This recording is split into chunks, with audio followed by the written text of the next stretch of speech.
Abramos nossas Bíblias no primeiro livro de Samuel, capítulo de número 16.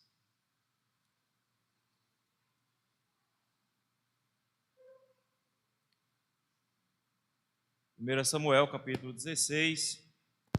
Nós faremos a leitura de todo esse capítulo.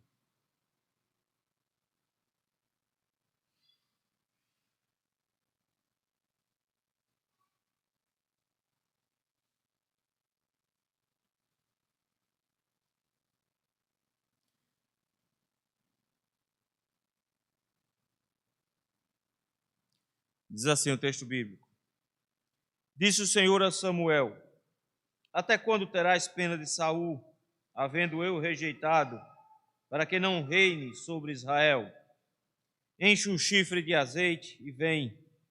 Enviar-te-ei a Jessé, o belemita, porque dentre os seus filhos me provi de um rei. Disse Samuel: Como irei eu? Pois Saul saberá e me matará. Então disse o Senhor: Toma contigo um novilho e dize: Vim para sacrificar ao Senhor. Convidarás Jessé para o sacrifício. Eu te mostrarei o que hás de fazer e ungir-me-ás a quem eu te designar. Fez, pois, Samuel o que dissera o Senhor e veio a Belém.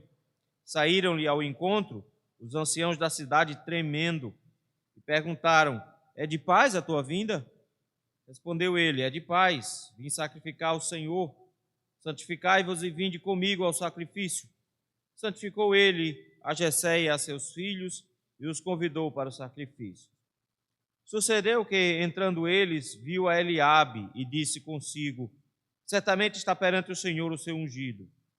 Porém o Senhor disse a Samuel: Não atentes para a sua aparência, nem para a sua altura, porque o rejeitei. Porque o Senhor não vê como vê o homem. O homem vê o exterior, porém o Senhor o coração. Então chamou Jessé a Abinadab e o fez passar diante de Samuel, o qual disse: Nem a este escolheu o Senhor. Então Jessé fez passar a Samá, porém Samuel disse: Tampouco a este escolheu. Assim fez passar Jessé aos seus 7 filhos diante de Samuel. Porém Samuel disse a Jessé: O Senhor não escolheu estes. Perguntou Samuel a Jessé: Acabaram-se os teus filhos? Ele respondeu: Ainda falta o mais moço, que está apacentando as ovelhas. Disse, pois, Samuel a Jessé: Manda chamá-lo, pois não nos assentaremos à mesa sem que ele venha. Então mandou chamá-lo e fê-lo entrar.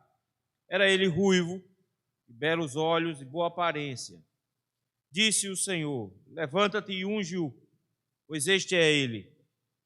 Tomou Samuel o chifre do azeite e ungiu no meio dos seus irmãos. E daquele dia em diante, o Espírito do Senhor se apossou de Davi. Então Samuel se levantou e foi para Ramá.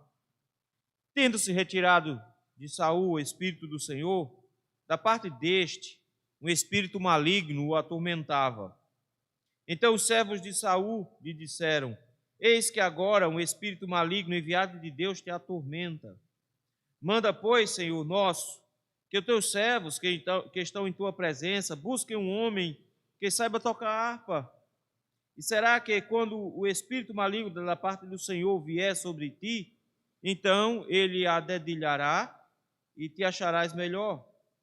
Disse Saul a seus servos: Buscai-me, pois, um homem que saiba tocar bem e trazei-o. Então respondeu um dos moços e disse: Conheço um filho de Jessé, o belemita, que sabe tocar e é forte e valente, homem de guerra, sisudo em palavras e de boa aparência, e o Senhor é com ele. Saul enviou mensageiros a Jessé, dizendo: Envia-me Davi, teu filho, o que está com as ovelhas. Tomou, pois, Jessé um jumento e o carregou de pão, um odre de vinho e um cabrito, e enviou-os a Saul por intermédio de Davi, seu filho. Assim, Davi foi a Saul e esteve perante ele. Este o amou muito e o fez seu escudeiro. Saul mandou dizer a Jessé: Deixa estar Davi perante mim, pois me caiu em graça. E sucedia que quando o espírito maligno da parte de Deus vinha sobre Saul, Davi tomava a harpa e a dedilhava. Então Saul sentia alívio e se achava melhor, e o espírito maligno se retirava dele. Vamos orar? Senhor meu Deus, nós te louvamos e bendizemos, Senhor, por este momento. Te agradecemos ao Senhor pela graça que nos é concedida de estudarmos a Tua palavra. Ajuda-nos nesse instante, Senhor, abrindo o nosso entendimento, dando-nos capacidade para entendê-la. É no nome de Cristo Jesus que nós te rogamos isso. Amém.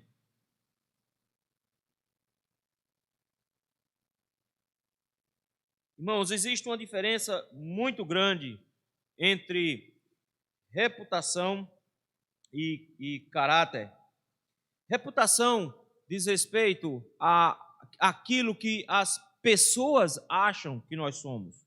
Não necessariamente é uma verdade, mas é aquilo que as pessoas imaginam que nós somos.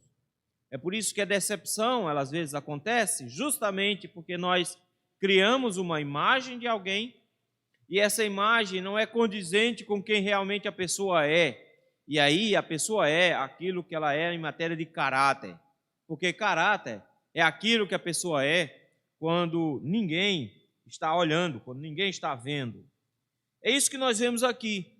Como o Senhor enxerga as coisas de forma diferente de nós. Como nós costumamos olhar para os eventos, olhar para as coisas, muito pela perspectiva da reputação, do que a gente vê, mas de como o Senhor está muito mais preocupado com o caráter. E de como isso é mais importante, aquilo que nós somos escondidos, aquilo que nós somos no dia a dia. Como isso para Deus é muito mais importante do que simplesmente a aparência. Nós vimos na semana passada que Saul cometeu o último erro do seu reinado. O Senhor tinha tolerado o primeiro erro, e no primeiro erro o Senhor tirou a dinastia de Saul. No primeiro evento, o Senhor retirou dele a possibilidade de que seu filho Jonatas reinasse em seu lugar. Ele não ligou muito para isso, não parece ter sofrido tanto assim. Mas agora não. Depois dessa sua última desobediência, o Senhor tirou dele o próprio reinado. E é triste ver como Saul se preocupava basicamente com aspectos externos da religião e não com a obediência restrita.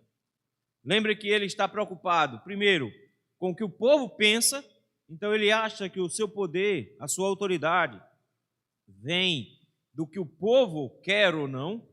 Segundo, ele está achando que Deus se interessa por sacrifícios e não pela obediência. É isso que Samuel disse para ele: o Senhor não se agrada de sacrifício, o Senhor quer ser obedecido. E a ordem do Senhor era mate tudo, e ele, na verdade, poupou tanto Agag como os animais melhores. O próprio texto diz que os vis, os que não prestavam, o pessoal matou. Samuel, então, decreta da parte de Deus que acabou o reinado dele naquele instante.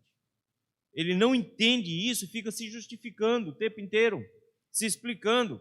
Até que Deus disse que estava tirando dele o reinado. Ele entra em desespero, ele diz: eu pequei. Mas logo o próximo passo dele não é pedir perdão ao Senhor no sentido de restaurar a comunhão. A preocupação seguinte dele é o que vão pensar. Então ele diz: eu pequei, peço que me perdoe, mas que vá comigo até o canto lá para a gente adorar junto, para que o povo ache que está tudo comum, está tudo normal. Isso não aconteceu do jeito que ele esperava. Porque com a sua insistência Samuel foi com ele, mas chegando lá Samuel matou Agag. Na verdade o texto nos diz que Samuel despedaçou Agag na frente do povo, e o povo viu que Samuel estava rompido com Saul a partir daquele instante. É uma tristeza ver, porque Samuel gostava de Saul, nós vimos isso. Samuel tratou Saul de forma muito diferenciada, desde o primeiro dia que encontrou com Saul. Desde o primeiro dia que ele viu Saul, ele gostou de Saul, levou Saul para a casa dele, para comer. Saul dormiu na casa dele. Ele instruiu Saul em todos os momentos, acompanhou Saul em cada instante, fez a transição do governo em 3 eventos diferentes. O tempo todo Samuel gostava dele. E de repente Samuel viu tudo ir por água abaixo, porque tudo que Samuel tinha investido em matéria de treinamento para a saúde, de acompanhamento para a saúde, foi por água abaixo. E ele ficou muito irado, nós vimos isso na semana passada, quando o Senhor falou com ele sobre isso, versículo de número 11 do capítulo 15, diz que Samuel se contristou toda a noite e clamou ao Senhor. É como se ele tivesse ficado pegando fogo de ira e triste com isso. O texto termina o capítulo número 15 dizendo que Samuel sentia pena de Saul.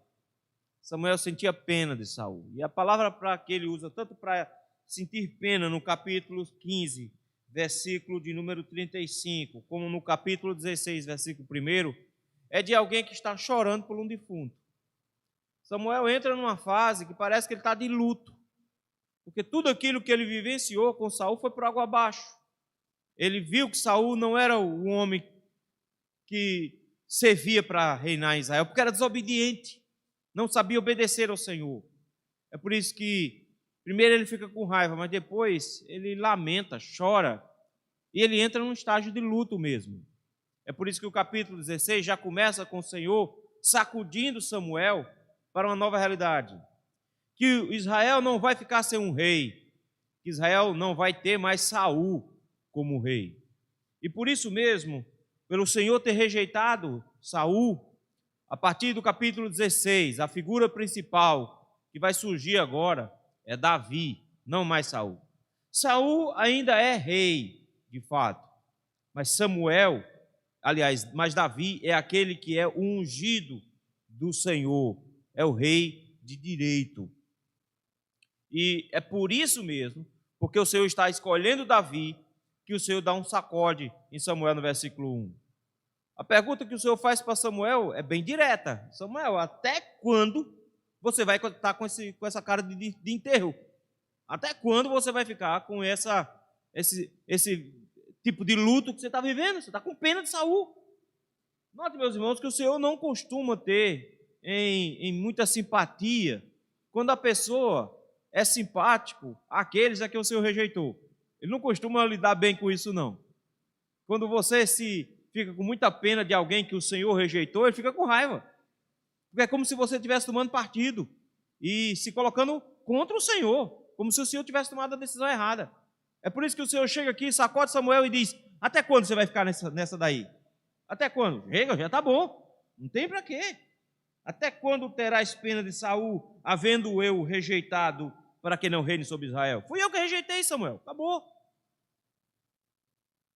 Não faz sentido você continuar assim. Vamos lá, vamos mudar essa situação. Pega um chifre, enche de azeite e vamos ali comigo. Eu acho interessante essa maneira de Deus fazer. É porque Deus primeiro chega para Samuel e diz: não tem tempo para lamentar. A gente precisa tomar uma outra providência. E qual é a providência? A gente vai ungir um outro rei agora. A gente vai ungir um outro rei. Só que isso seria perigoso. Porque de repente Samuel está levando um objeto que Saul já reconhece. Porque Saul já viveu isso. Saul foi ungido por Samuel. Ele sabe o que significa um chifre com azeite. Ele sabe o que significa Samuel saindo da região de Ramá. Ele sabe o que significa isso. E de repente, o problema é que o Senhor chega e diz: você vai para Belém procurar um camarada chamado Jessé, o belamita. Você vai para Belém. Para sair de Ramá e ir em direção a Belém, tinha que passar pela terra de Saul, tinha que passar por perto de Gilgal. Como é que Samuel vai passar por lá com um chifre cheio de azeite na mão? Saul de cara ia descobrir, porque Saul a gente vai descobrir que Saul tem uma intricada rede de informações. Ele tem informação de tudo quanto é lado. Você vai descobrir que tem um rapaz que conhece Davi de Belém, e não era tão perto assim. O texto nos diz, então, que o Senhor mesmo providencia um estratagema para que Samuel não fosse morto nesse processo. Porque ele sabe que na atual condição de Saul, qualquer um que ameaçasse o seu reino, ele ia matar. Até o próprio Samuel, não teria problema nenhum com isso. E o texto nos diz que o Senhor encontra um jeito. Ele diz: vá para Belém, procure especificamente Jessé. Se os irmãos estão lembrados, Jessé foi aquele que veio de Ruth e Boaz. Ele, na verdade, é neto da Ruth, da região de Belém. A cidade de Belém ficou mais conhecida mais tarde por causa de Cristo. Primeiro foi o lugar onde Raquel, esposa de Jacó, morreu. Mas não só isso. Aqui é a região onde Ruth encontrou Boaz e casou. E aqui é o lugar onde Davi nasceu. E mais tarde, onde o próprio Jesus vai nascer também. Eles vão para Belém. Vá para Belém. E se achar que está correndo risco, faça o seguinte, versículo de número 2. Tome um novilho e diga o seguinte: eu estou indo para Belém para sacrificar. Interessante, porque não é mentira. Eu preciso lembrar disso aqui. É um estratagema, é diferente. Não é mentira. Porque adivinham o que é que Samuel vai fazer realmente em Belém? Ele realmente vai sacrificar. Não era esse o plano inicial. O plano principal era ungir Davi. Mas o Senhor disse: mas você aproveita e faz um culto lá também. Você vai lá e sacrifica o animal. Uma coisa está junto da outra. Ele não pode impedir você de continuar como um sacerdote. Samuel ainda era o sacerdote de Israel. E ele continuava oferecendo sacrifícios ao Senhor. Então, fazia parte daqueles processos que Samuel tinha lá atrás de visitação, lembra? Ele tinha diminuído depois de Saul, mas nada impedia que ele fosse para Belém para sacrificar. Disse: não, ele está indo para Belém para sacrificar um animal lá, junto com a família de Jessé. A situação está tão caótica em Israel nesse momento, e é tão perigosa, que os próprios anciãos de Belém ficaram assustados. O texto nos diz que quando Samuel chegou em Belém, os anciãos ficaram preocupados, no versículo 5, a tal ponto de chegar para ele e perguntar: é de paz? Você está vindo em paz até aqui? Por que eles estão preocupados em perguntar se é de paz? Porque eles estão com medo de repente, Samuel está recrutando um exército para ir contra Saul, porque eles já sabem que Saul e Samuel brigaram, que eles não se falam mais. E como é que Samuel chega de surpresa numa cidade assim? Todo mundo possa de cara. Ele veio recrutar soldados. O problema é que quando você monta um esquema assim para derrubar um rei, e se o rei fica sabendo, todo mundo morre. Então, a gente está correndo risco. É de paz você veio? Samuel disse: é sim, é de paz. Santifique-se. A ideia era: tome um banho e troque de roupa. Amanhã vai ter culto. Vocês vão comigo, nós vamos sacrificar. Versículo número 5. Em especial ele diz: santificou ele a Jessé. Versículo de número 5. E santificou ele os filhos e convidou eles para o sacrifício. A partir de agora, o autor ele não se preocupa com muitos detalhes. Porque, por exemplo, quando foi na hora de sacrificar Saul, de consagrar Saul, nós vimos que foi escondido, ninguém sabia. Aqui, o texto não se preocupa em dizer se é escondido ou não. Pelo menos, os irmãos de Davi e Jessé estavam lá e sabiam o que estava acontecendo. Pelo menos eles. Ao que tudo indica, não foi na frente de todo mundo, de toda a cidade de Belém. Mas mais tarde, essa própria informação vai vazar e Saul vai descobrir. Agora vem um fato interessante: a forma como o Senhor demonstrou a escolha de Davi. A partir de agora vai ser um contraste imenso entre o que aconteceu com Saul e o que acontece com Davi. Em primeiro lugar, se você prestar atenção, lá no versículo número 2, o Senhor diz assim: vá lá, procure Jessé o belemita, porque dentre os seus me provi de um rei. Dentre os seus me provi de um rei. É interessante essa expressão que ele diz aqui: me provi. Ele diz: é um rei para mim, é um rei que eu escolhi, do jeito que eu escolhi. É muito diferente da forma como ele afirma lá no capítulo 8 de 1 Samuel. Quando o povo pede um rei, o Senhor diz a Samuel: atende a sua voz e estabelece-lhe um rei. Ou seja, dê um rei para eles. O Senhor diz exatamente o oposto aqui. Quando foi para escolher Saul, ele disse: escolha um rei para eles. Eu vou dar um rei do jeito que eles querem. Agora não, o Senhor chega e diz: eu quero um rei para mim. É um rei do meu jeito, um rei do jeito que eu gosto. Esse é o grande diferencial que vai nortear o restante do texto. Não é do jeito que os homens querem, é do jeito que Deus quer. esse protagonismo que o Senhor assume aqui na escolha de Davi, mostra que o Senhor não estava preocupado nas mesmas credenciais que o povo tinha quando estava querendo um rei. O que o povo queria com um rei? Queria um rei que fosse representativo, alguém que, quando se olhasse para ele, você tivesse a certeza de que estava olhando para um rei. Era isso que eles queriam. E foi exatamente isso que o Senhor deu. O Senhor deu um rei de papel, lindo, rico, muito bem apessoado, muito alto, mas que não era ninguém, um fraco, desobediente. O Senhor agora vai mostrar para Samuel que quando o Senhor resolve trabalhar, ele está muito mais preocupado com o que está dentro do que com o que está fora. Samuel não entendeu isso ainda. É tanto que o texto nos diz que, a partir do versículo 6, começa uma espécie de desfile de filhos de Jessé. O texto não diz especificamente, mas a impressão é de que ele já disse para Jessé o que veio fazer, e a família de Jessé está reunida para esse evento em específico, e Jessé está apresentando os candidatos a rei. Então, o que tudo indica, Jessé já sabe, porque nota que Jessé vai apresentando filho após filho, e a resposta de Samuel é para Jessé. A resposta de Samuel é direta, então eles sabem o que está acontecendo, porque o Senhor diz com todas as letras, não escolhi esse, não escolhi esse. Mas aí, o texto começa a mostrar os filhos de Jessé em ordem de nascimento.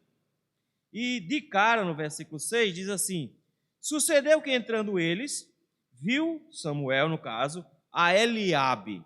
Eliabe, meus irmãos, é o irmão mais velho de Davi, primogênito. O texto vai dizer que Davi tinha 8 irmãos.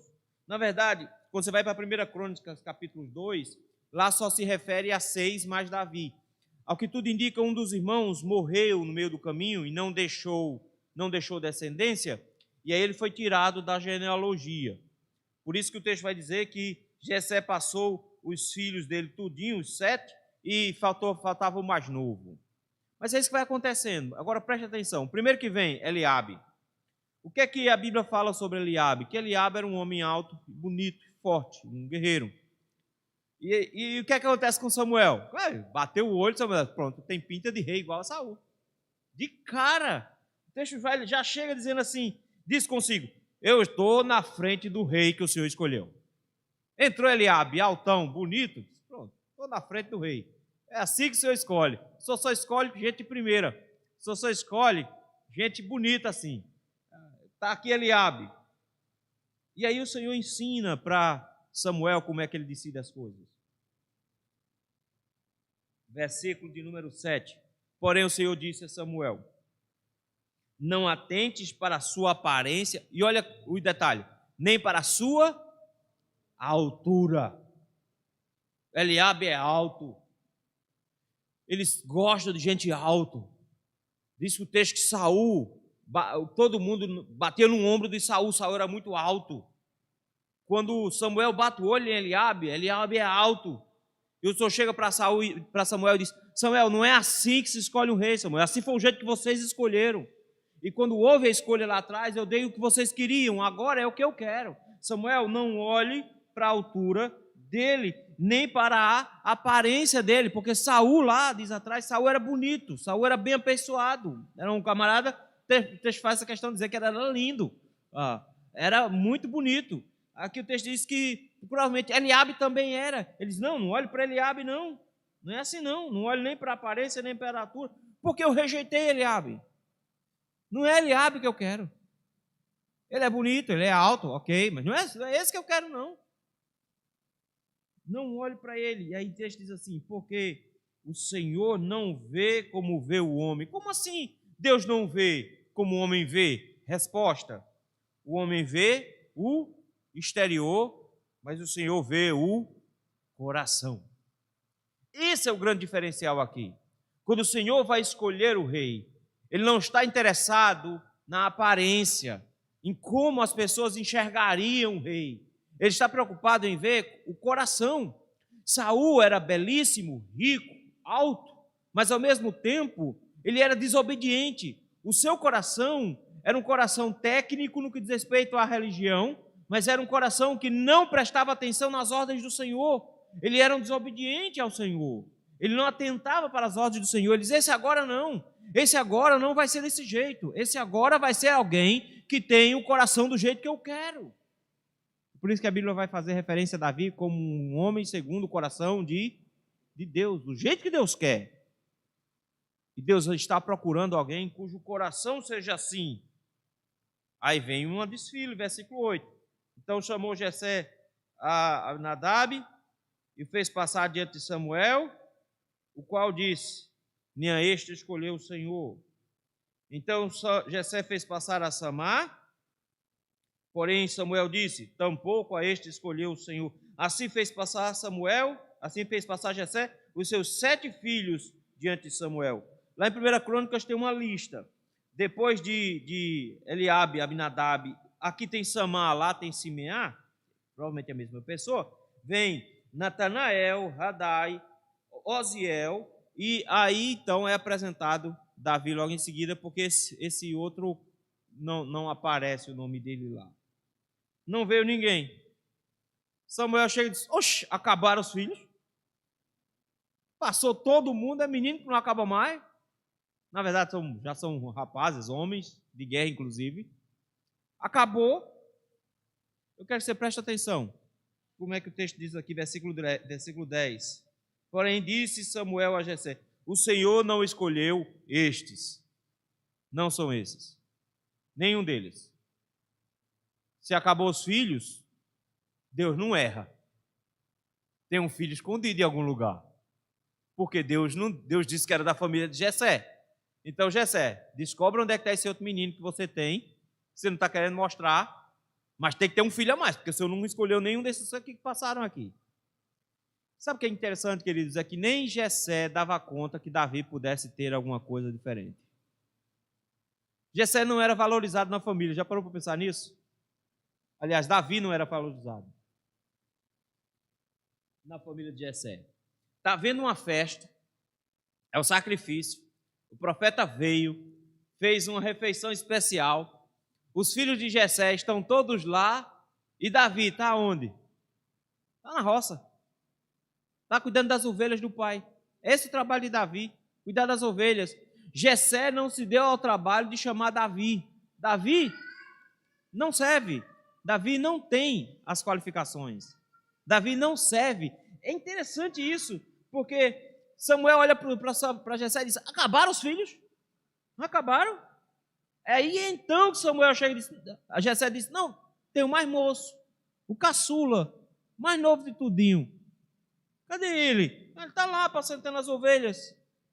Está lá cuidando das ovelhas. Samuel disse, então vai chamar. E eu gosto da forma como Samuel coloca. Samuel disse, ninguém come enquanto ele não chegar. Suspende tudo o que a gente estava fazendo. Você deveria estar com todos os filhos aqui, você deixou um de fora. Parece que Jessé não olha para Davi com aquela cara de... Ele é uma pessoa especial. Mas olha que interessante, enquanto Saul estava escondido no meio das malas, um homem alto, escondido no meio de mala, com medo de ser escolhido, Davi está trabalhando. Davi não está se escondendo. Davi está no trabalho, cuidando das ovelhas do pai. O texto nos diz que quando Davi chega, do mesmo jeito que ele fez com Saul, porque com Saul era importante destacar os aspectos físicos dele. A Bíblia não se preocupa muito com o aspecto físico, mas como para Saul isso era importante, ele destacou lá. Aí ele vai fazer a mesma coisa com Davi, para você ter uma noção. Era o caçula, filho mais moço, e o texto nos diz que quando Davi chegou, versículo número 12 diz, ele era ruivo. Ele era ruivo. É diferente dos irmãos. Provavelmente, qual é a ideia aqui?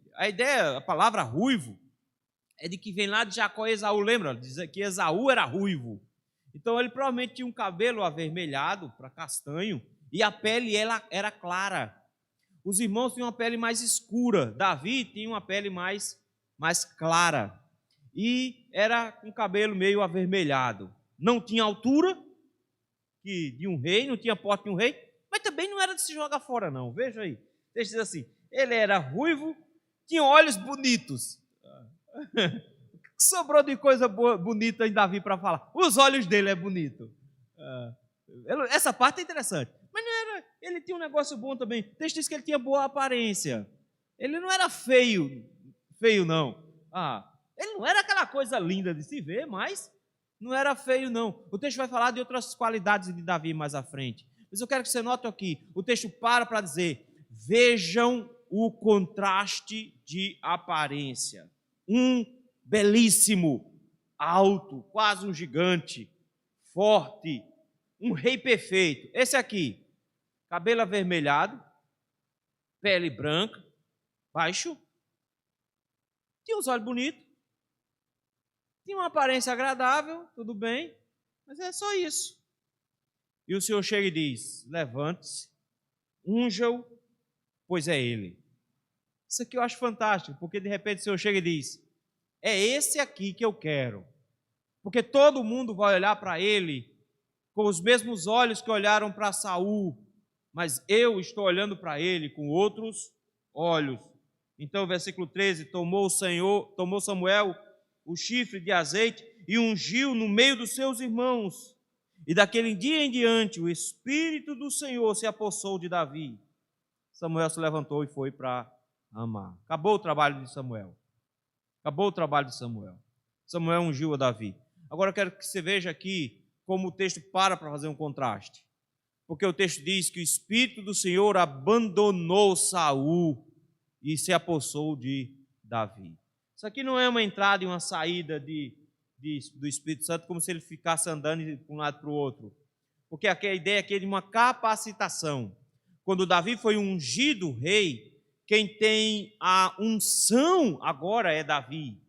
E a palavra unção, ela é repetida em vários outros momentos das Escrituras. Por exemplo, o termo Messias significa o ungido. O termo Cristo em grego significa o ungido. É isso que Davi agora. Davi é ungido, Saul não mais. Por isso que o texto faz questão de dizer que o Espírito do Senhor deixa de usar Saul como rei e passa a entrar em Davi. Quando o Espírito do Senhor entrou em Saul, foi aquele estardalhaço. Saul saiu correndo, profetizando, fazendo uma zoeira só, e vai acontecer de novo. Isso que é estranho, né? Vai acontecer de novo. Agora não. Com Davi o que aconteceu? Nada. Normal. O Espírito do Senhor se apossou de Davi. E o que foi que Davi fez? Nada. Davi não fez nada. Porque não é o estardalhaço que se faz. É a certeza de que o Senhor escolheu a pessoa certa. É por isso que o texto seguinte vai nos mostrar como o Senhor começa a abrir os caminhos de Davi. Porque no dia que o Espírito Santo deixou Saul, e essa era uma preocupação inclusive de Davi, quando Davi pegou com Betseba, ele ora no Salmo, dizendo assim, não retire de mim o teu Espírito, porque ele sabia que quando Saul desobedeceu, o Senhor retirou o espírito de Saul e colocou em Saul um espírito maligno que o atormentava. Era isso que Davi estava temendo lá. É por isso que Davi diz, não retire de mim o teu espírito. É essa mesma ideia aqui, de não retire de mim a unção que o Senhor me deu, porque o Senhor vai me atormentar com esse espírito. E Saul agora estava atormentado. Saul tinha muitas preocupações, medo de perder o reino, era esse o problema de Saul. E em sua angústia agora, o Senhor envia um espírito maligno para atormentá-lo ainda mais, de forma que ele não conseguia dormir, ficava ansioso, em desespero. Os servos de Saul tiveram uma ideia, musicoterapia, já viram falar nesse negócio? Musicoterapia. Eles disseram, dá uma musiquinha para você ouvir assim, de repente, o senhor se acalma e consegue, né, descansar, consegue dormir um pouquinho. O problema é que naquela época não tinha vitrola, não tinha negócio para tocar, né? Você tem que contratar um músico. Aí disse, é uma boa ideia, vamos tentar. Vamos ver o que a gente faz. Aí de repente tem um jovem, no meio dos outros, e diz, eu conheço um que toca bem. Quem? Deixa isso. Davi é um filho de Jessé. Davi era conhecido como um tocador. O texto diz que ele tocava harpa, mas não era bem uma harpa, porque a harpa era um instrumento grande, ele tocava uma espécie de lira. Esse é um instrumento mais antigo que faz referência a ele na Escritura. Desde Êxodo já faz referência a esse instrumento. Era um instrumento pequeno, era uma espécie de harpa, mas pequena, onde a pessoa dedilhava ali algumas músicas. Não tinha tanta nota como tem hoje. Naquela época, a quantidade de notas musicais eram menores, então dava para você ter um instrumento menor e poder usar aí para tocar. Era isso que ele tocava. E o texto nos diz assim que deveria chamar o filho de Jessé, versículo número 18. Agora eu quero que você preste atenção de novo, porque agora não é o testemunho do Senhor. O Senhor está dizendo, eu quero alguém assim. Como foi que eles viram? Eles viram um baixo, branquinho, cabelo ruivo, tinha até os olhos bonitos, até um bonitinho. Foi isso que eles viram. Mas agora vocês vão descobrir como é que o povo estava vendo Davi. Versículo de número 18. Então respondeu um dos moços e disse, conheço um filho de Jessé, o belemita, que sabe tocar. Ótimo. Então, ele sabia tocar. Mas como era Davi? Ele é forte. Veja, ele não é grande. Ele é alguém forte. Trabalhou pesado. O texto nos diz que ele enfrentava animais grandes. O texto nos diz que ele era valente. Homem de guerra. Ele não era um garotinho frágilzinho, como às vezes a gente pensa aqui. Ele toca a harpinha. Aí vem aquele cabra magrinho, né? Não. Davi tem uma coisa interessante. Ele é sensível para tocar. Ele é sensível para criar músicas incríveis. Mas ele não é frágilzinho, não. Um menino melequento. Não. Ele é um homem forte, corajoso, valente, um guerreiro. O texto diz assim, mas ele é sisudo em palavras. Não era gaiato, não. Era um homem sisudo em palavras, palavras sérias. Ele falava sério, não era de brincadeira, não. Ele não era gaiato. E tem mais, o texto diz, ele tem até boa aparência.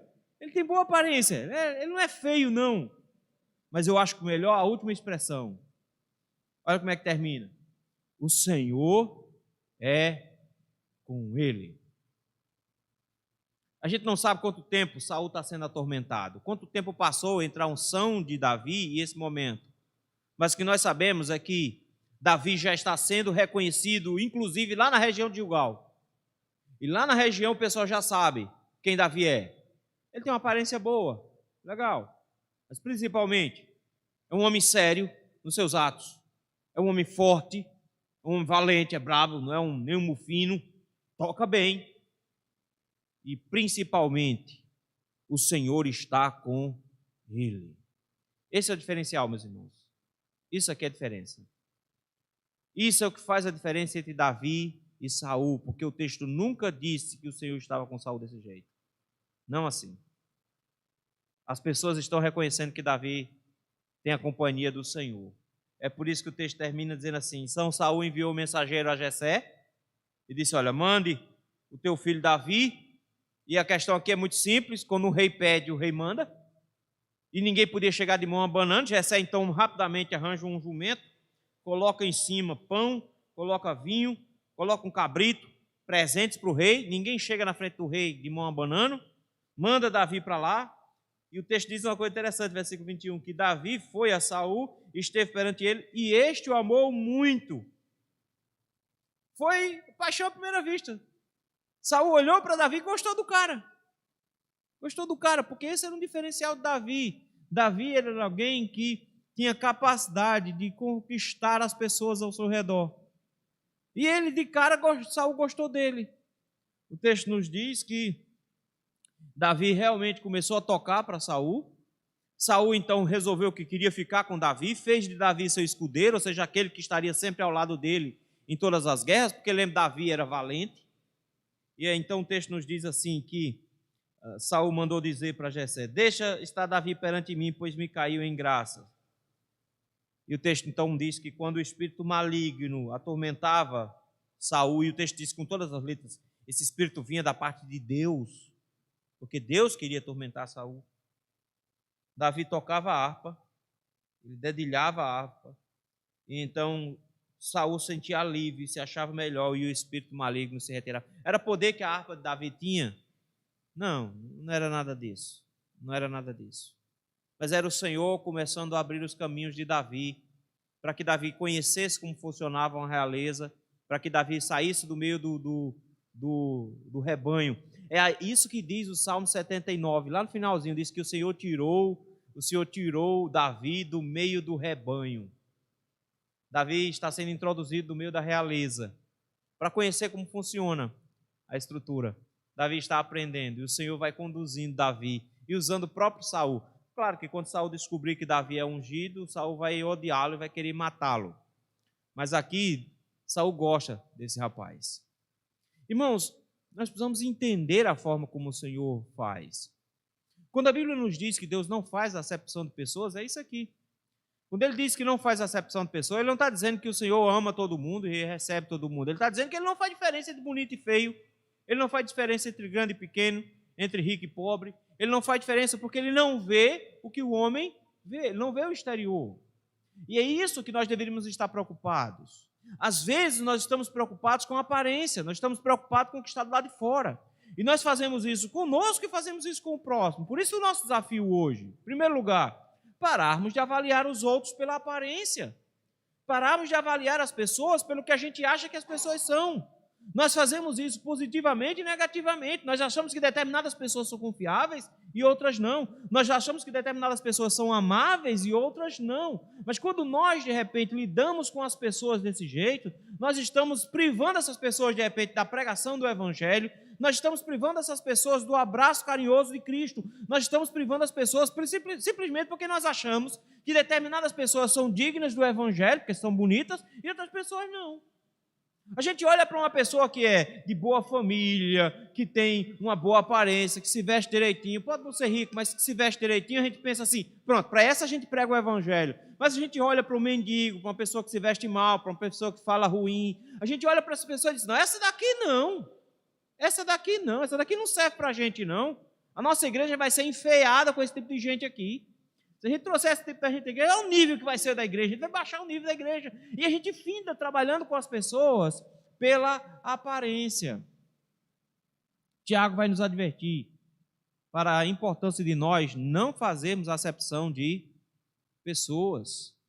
Então vamos abrir o Evangelho e expor o Evangelho para todas as pessoas do mundo, porque o Senhor nos ensinou que Ele não faz diferença, que Ele não faz acepção, que Ele não está preocupado em beleza, estilo, comportamento. Ele está preocupado em encontrar pessoas que sejam filhos dEle.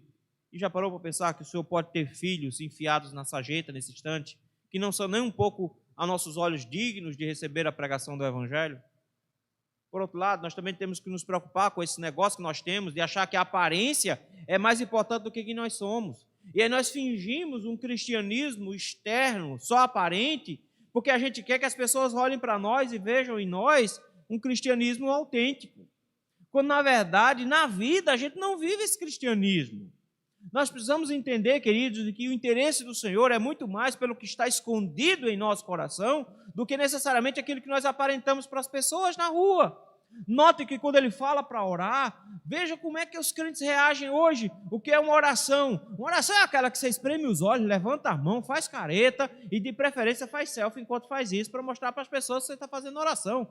Como é que se dá a esmola hoje? Você tira uma foto antes de entregar a cesta básica para colocá-la no Instagram, para as pessoas darem uma olhadinha. E o que a Bíblia me ensinou sobre a minha devoção? Ele diz, quando você for orar, o que você faz? Tranque-se no seu quarto e ore ao seu pai em secreto. E o teu pai que vê em secreto vai te recompensar. Eu fico meio incomodado com o tanto de foto e vídeo de culto de hoje em dia. Eu sou de uma época que não se tinha, só tinha gravava o culto quando era aniversário da igreja. Aí vinha uma câmera, aquele trambolho enorme, colocava no meio da igreja, todo mundo ficava intimidado.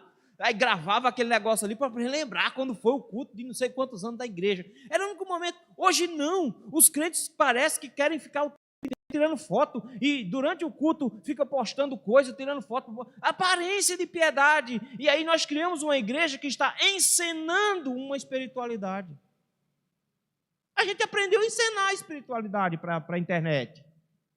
Faz a mesma coisa. Quando a Bíblia nos ensinou sobre jejum, o que ele disse? Faça escondido, lava o rosto para que ninguém veja que você está fazendo jejum. Quando você for dar esmola, dê com a direita, mas guarda a esquerda para que ninguém veja, para que ninguém te elogie. Mas aí veja só, não estou querendo me mostrar, né? Mas olha aqui, veja só coisa linda. Eu passei aqui, fulano me ajudou, e agora estou dando um presente para ele. Meu irmão, isso é hipocrisia. Isso é uma espiritualidade estética. Quando nós manifestamos uma espiritualidade estética, nós estamos, na verdade, nos igualando a Saul. Era assim que ele era, e não a Davi. Nós vivemos hoje uma necessidade de uma espiritualidade de peripécias, como pirotecnia. Tem que mostrar coisa bonita. Se é uma banda, tem que fazer careta na hora de cantar, tem que fazer espetáculo, porque senão ninguém vai achar que você é espiritual. Sua espiritualidade é falsa, é fingida, é externa. E o Senhor vê o seu coração. Ele não se impressiona com suas macacadas na igreja. Ele não se impressiona com isso. Ele não vai se impressionar com isso. É por isso que ele chega aqui e nos mostra que quando ele vai escolher, ele olha para outro canto. Então nós não podemos achar que a aparência na nossa vida espiritual é importante. Não é, meu irmão. Não é. O importante é a sua vida com Deus particular. Então frise nisso, aposte nisso, aprenda a lidar com o Evangelho, com a pregação do Evangelho, independente da aparência das pessoas. Aprenda a lidar com sua espiritualidade, independente da sua aparência. Reputação é o que as pessoas vão achar que você é como você vai achar que as pessoas são. Caráter, na verdade, é o que você é de verdade, escondido, quando ninguém está vendo. O Senhor quer que você tenha um caráter aprovado por Cristo, mesmo que sua reputação não seja boa, como a de Cristo. A de Cristo não tinha boa reputação. Quem Jesus era? Andava com publicanos, pecadores, mulheres de má reputação. Não era uma boa reputação. Mas ele era o filho, ainda o filho de Deus. Então não se preocupe muito com sua reputação, que dela o Senhor cuida. Mas se preocupe com o seu caráter, quem você é perante Deus. E faça isso na hora de pregar o Evangelho também. Vamos orar? Meu Deus, meu Pai, graças te damos, Senhor, por esse momento. Por nos alertar, Senhor, para essa espiritualidade estética que nós vivenciamos hoje. Uma espiritualidade de internet, feita para ganhar like, para bombar nas redes sociais. Senhor, tem misericórdia de nós, Senhor, porque quando nós buscamos esse tipo de espiritualidade de aparência, nós nos esquecemos que o Senhor está atento aos nossos corações. Ajuda-nos, ó Senhor, a termos uma espiritualidade de verdade. Sermos pessoas cujo coração agrada ao Senhor, cujo coração realmente é rendido a teus pés, obediente à tua palavra.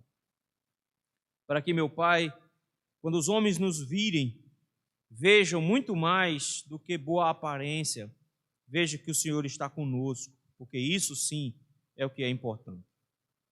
E nos ajuda, Senhor, a pregarmos o teu Evangelho, de forma que não façamos distinção, acepção de pessoas. Que, Senhor, a gente não fique olhando para a roupa ou para o lugar onde a pessoa está na hora de pregarmos, mas que estejamos dispostos a saber que o Senhor às vezes escolhe as coisas loucas do mundo para envergonhar as sábias. O Senhor escolhe salvos nos lugares mais estranhos, pessoas mais esquisitas possíveis para salvar, exatamente porque sua graça não está limitada à aparência. Ajuda-nos a lembrar-nos disso na hora que nós estivermos pregando o teu Evangelho, no nome de Jesus. Amém.